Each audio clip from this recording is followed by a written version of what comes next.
sambung lagi dalam subjek bahasa Melayu. Okey, unit 5 kita teruskan lagi dengan tajuk hidup berjiran. Tajuk utama adalah tajuk kecil ya. Seia, sekata. Jadi harap murid-murid bersedia dengan buku teks. Okey, seia sekata ni hari ini kita nak belajar dua objektif ya. Apa yang kita nak capai ya. Melafazkan 4 rangka pantun dengan betul. Kita nak lafaz. So kita nak baca pantun tu dengan betul. Kemudian kita kenal pasti pembayang dan maksud pantun dengan betul. Okey, pertama kita nak baca pantun, lafaz pantun tu dengan betul. Kedua kita nak kenal pasti mana satu pembayang, mana satu maksud pantun. Okey. Jadi kalau dah ada buku tu boleh rujuk ke teks muka 29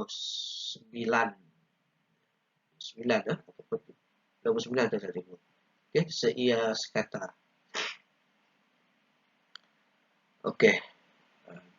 Boleh dengar cikgu baca, lepas tu kita cuba ikut cikgu.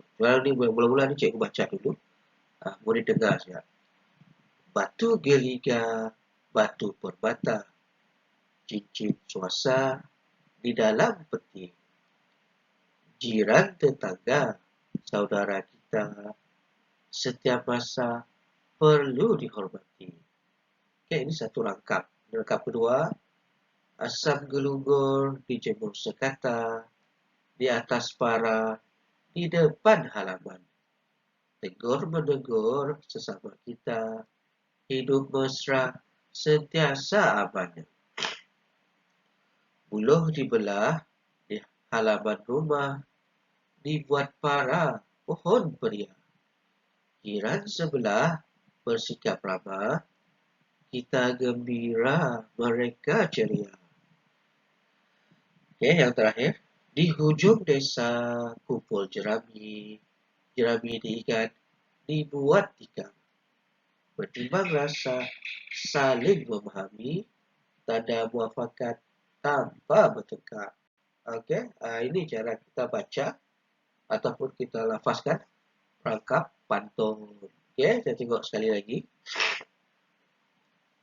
Yang ini boleh ikut cikgu intonasi dia.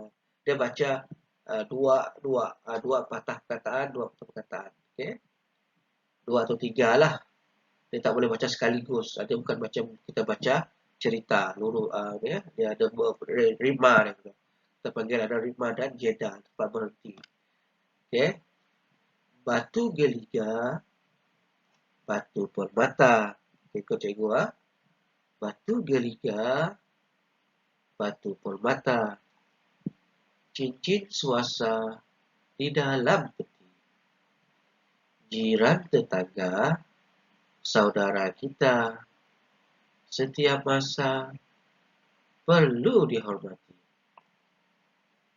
Yang kedua, asam gelunggur dijemur sekata, di atas para, di depan halaman. Tegur menegur sesama kita, hidup mesra, sentiasa aman. Buluh dibelah di halaman rumah, dibuat para pohon peria. Jiran sebelah bersikap ramah, kita gembira, mereka ceria. Di hujung desa kumpul jerami, jerami diikat, dibuat tikar. Bertimbang rasa, saling memahami, tanda muafakat tanpa bertengkar. Okey, ini adalah 4 rangkap pantun. Jadi kalau murid dah ikut, berarti murid dah boleh baca lafaz pantun tu. Okey.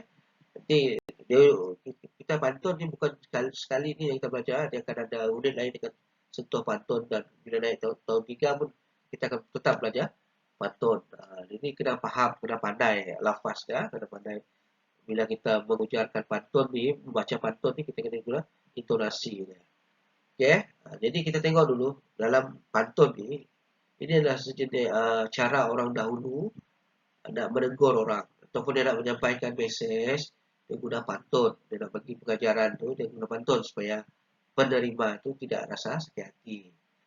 Cara berhemah lah, cara sopan, nak tegur seseorang ataupun nak bagi tahu apa pengajaran yang perlu diamalkan. Jadi biasanya kita akan tengok pantun dia ada ciri-ciri dia.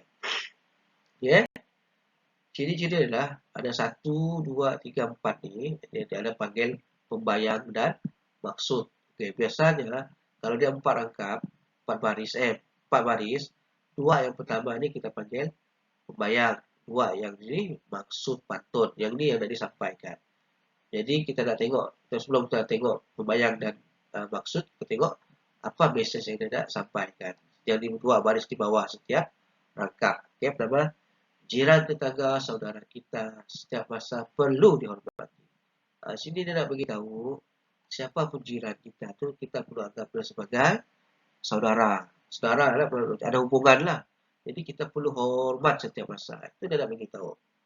Ini mesej, ada punya pengajaran. Dan jiran tetangga, okay? Jiran kiri, kanan, depan, belakang. Okay?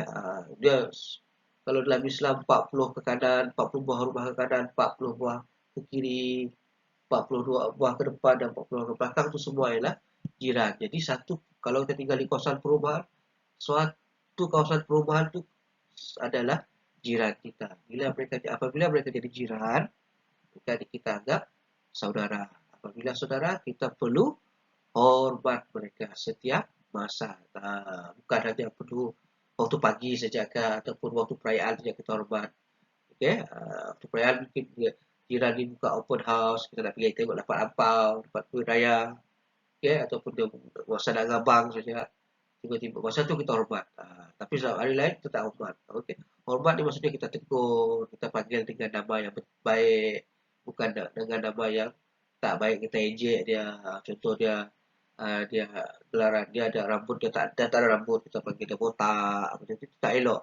Kalau dia pak cik, kita panggil pangkat dia pak cik, kita panggil pak cik. Anti biar hormat. Itu maksud dia hormat. Okay, jumpa kita bagi salam. Kalau pagi, selamat pagi. Kalau petang, selamat petang. Macam tu itu maksudnya kita hormat. Ya, yang kedua inilah tegur menegur sesama kita, hidup mesra sentiasa aman. Maksudnya bila hidup berjiran ni, jangan sombong. Jumpa di luar, di rumah, taman permainan, ya, tegur. Tanya kabar, senyum, itu paling mudah. Jangan sombong. Itu maksudnya apabila kita saling tegur menegur, kita rasa hidup kita mesra, kita rasa bahagia. Itu maksudnya aman. Okey. Yang ketiga ni, jiran sebelah bersikap ramah, kita gembira, mereka ceria. Maksudnya ramah ni, bersikap ramah maksudnya saling tegur menegur. Bukan dia tegur menegur ni maksudnya dia buat salah kita tegur. Maksudnya kita sapa dia. Jumpa, selamat pagi, tanya pergi mana, dari mana. Itu maksudnya kita tegur mereka, kita sapa. Okay, bila situasi itu wujud, kita akan gembira. Mereka pun gembira. Ceria ni mereka gembira. Oh, dia rasa di kawasan tempat tinggal tu semua baik. Tidak rasa terasing. Itu yang kita nak amalkan. Jadi selamatlah tinggal di kawasan yang jiran sentiasa ambil berat maksudnya. Okay, yang terakhir ni, bertimbang rasa, saling memahami, tanda muafakat tanpa bertengkar. Ini yang perlu kita jaga betul-betul, bertimbang rasa. Contoh dia macam ni. Timbang rasa, contoh dia kalau jiran sebelah ada baby ke, ada kecil, ataupun mereka ada orang sakit, orang tua. Jadi kita di sebelah ni tak perlulah buka TV besar-besar suara dia jaring, ataupun kita buka radio dengan bunyi yang kuat. Itu kita tidak bertimbang rasa. Boleh buka mungkin hujung minggu kalau nak buka suara macam karaoke ke apa. Tapi jangan sampai lewat malam. Ataupun kita tahu baby mungkin dia tidur dalam tengah hari. Tengah hari tu janganlah buka dulu. Petang mungkin boleh. Ataupun malam kalau kita karaoke, janji-janji kan. Jangan sampai lewat sampai pukul 10, 11 ke atas tu. Orang sebelah nak tidur. Itu maksudnya kita bertimbang rasa. Maksudnya kita ingat, oh sudah kita hidup berjiran, ada orang sebelah. Bukan kita saja. Ataupun jiran kita, dia family dia berkumpul ramai-ramai, mereka riuh lah bunyi bising. Kita sebelah ni dengar, kan tak perlu marah lah, sebab jiran sebelah tu bukan dia selalu dia buat perjumpaan. Kita sabar, kita tak faham apa mereka buat. Itu maksudnya muafakat. Kita saling faham, memahami. Kalau hari-hari itu salah. Tapi kalau kadang-kadang saja, hujung minggu dia buat, mungkin dia panggil keluarga terdekat dia makan-makan ramai, kalau keluarga dia parking penuh depan, kita pun rasa tak selesa, tapi tak apa, kita faham sebab mereka buat majlis. Jadi kita pertimbang rasa. Itu maksudnya, itu dua situasi yang berlainan. Jadi sebab hidup berjiran ni, kita ada timbang rasa. Tak perlu bertengkar, tak perlu maksudnya bergaduh, marah-marah, nanti jadi bergaduh, hidup kita tidak harmoni, tidak aman. Okey, ini maksud setiap pantun. Ada 4 rangkap, jadi ada 4 maksud, 4 mesej yang dah sampaikan. Pertama tadi, anggap kita perlu hormat jiran kita seperti kita hormat saudara kita. Okey. Kemudian kita sentiasa perlu tegur, sapa. Okey, jiran kita. Kemudian kita perlu amalkan sikap ramah, maksud kami berat. Tegur, kalau kita tegur, bila situasi itu wujud, maksudnya kita hidup ceria, gembira. Terakhir adalah kita perlu timbang rasa. Timbang rasa maksudnya sama-sama bertimbang ambil ini, faham apa masalah dia, apa tujuan dia buat tu. Okey, dan macam mana kalau kita buat macam ni, kita kena fikir kesan daripada jiran.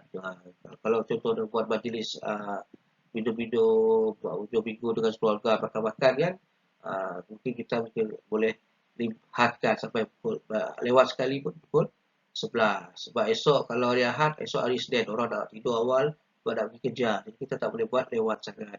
Lewat lah. Nanti kalau kita berbising, orang tak boleh tidur, itu yang dia susah. Dia bangun pagi lewat, anak dia pergi sekolah pun lewat, jadi bergaduh. Itu yang jadi masalah. Itu yang kita tak nak berlaku kalau hidup di dalam kawasan. Ya, kalau kita kena hidup berjiran. Okay? Sekarang ni kita pergi tengok objektif yang kedua adalah mengenal pasti ciri-ciri pantun. Okay? Pembayang pantun, pembayang maksud dan maksud pantun. Cikgu dah asing kan? Kita tengok di muka sebelah. Okey. Ini dia.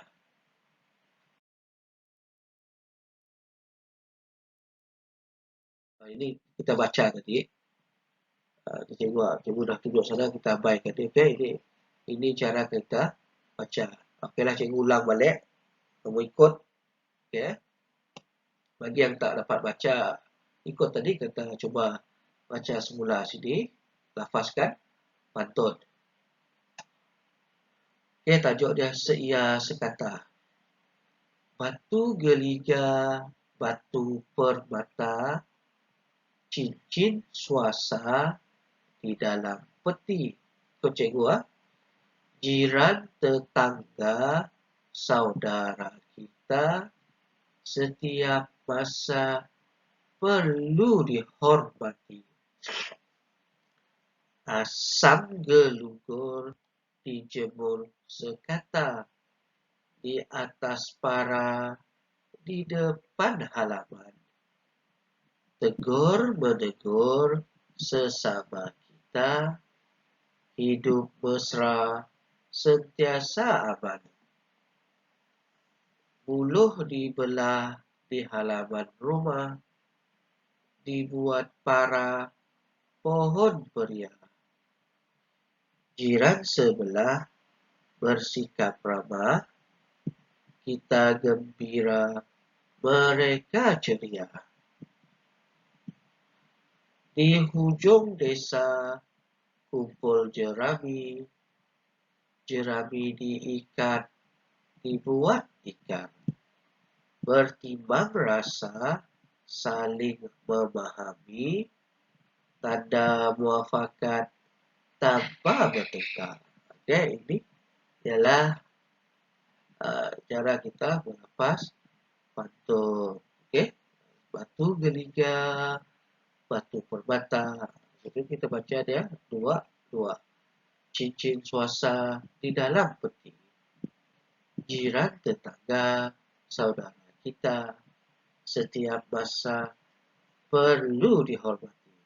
Oke, ini lafaz pantun. Oke, dalam setiap pantun, rangkap pantun ini kita panggil dua yang di atas nih, dua yang ini ialah pembayang maksud. Maksud pada pantun ada pada dua baris di bawah. Oke, kita panggil yang pertama ini baris satu, baris dua, baris tiga, baris empat. Oke, baris satu dan dua selalunya ialah pembayang. Baris 3 dan 4 ialah maksud pantun. Jadi, kalau kita nak, bila kita baca pantun, kita akan tengok dia punya maksud. Okey, kalau tengok dalam ni, dalam tengok ni, kita tengok. Okay, seias kata ni, batu geliga, batu permata, baris 1. Baris 2, cincin suasa di dalam peti. Okey, dua ni, baris 1, baris 2 ni, ialah pembayang maksud. Okay. Jiran, tetangga, saudara kita setiap masa perlu dihormati. Ini maksud pantun. Ya, dia nak bagi tahu kita perlu hormat saudara mara kita, jiran kita seperti kita hormat saudara kita. Itu maksudnya. Ini maksud pantun. Tengok yang ini pun sama. Warna kuning, nombor 1, nombor 2, rangkap. Ini rangkap. 4 baris ni, satu rangkap kita panggil. Ini pun satu rangkap, ini pun satu rangkap. Jadi, pantun sias kata ada 4 rangkap. Dalam setiap rangkap tu ada 4 baris. Baris 1, baris 2 ialah pembayang. Baris 3, baris 4 maksud. Yang ni pun sama. Baris 1, baris 2 ialah pembayang. Warna merah ni tegur menegur sama kita, hidup mesra seaman ialah maksud. Itu juga yang ni sama. Buluh dibelah di halaman rumah, dibuat para pohon pria. Jiran sebelah bersikap ramah, kita gembira, mereka ceria. Dua baris ni, baris 1, baris 2 ialah pembayang. Baris 3, baris 4 maksud. Okey. Cikgu harap murid-murid faham. Okey, kalau faham, kamu akan buat latihan. Latihan tu ada dalam buku aktiviti. Aktiviti jawab dalam buku aktiviti buka surat 37. Okey, buka buku aktiviti jilid 1. Kemudian buat, dah siap, ambil gambar, hantar dalam Google Classroom. Okey. Dah siap hantar. Kita tak pasti, kalau buka sekolah minggu hadapan, tak apa, hantar saja. Cikgu akan semak yang latihan sebelum-sebelum ni sebab banyak tu mungkin ambil masa untuk cikgu semak. Jadi, kamu hantar saja. Yang dah hantar dalam Google Classroom, terima kasih. Cikgu akan nilai kamu di sana. Bagi yang tak pernah hantar, yang tak buat, jadi kamu tak ada markah penilaian. Sebab bulan 3 kita dah masuk di hujung bulan ni, kita akan hantar laporan prestasi murid. Walaupun tidak bersemuka, maksudnya tidak sekolah, kerja-kerja tugasan yang diberi itu semua digunakan sebagai bukti kemahiran yang murid capai. Jadi ada beberapa orang murid yang tidak beri respon terus terhadap tugasan. Jadi cikgu, kita akan fikir macam mana. Kalau tak lepas ni, kamu kena banyak kerjalah sebab kamu tak buat sebelum-sebelum ni. Okey. Sampai kita jumpa lagi. Terima kasih murid-murid. Ingat, siapkan tugasan buka surat 30.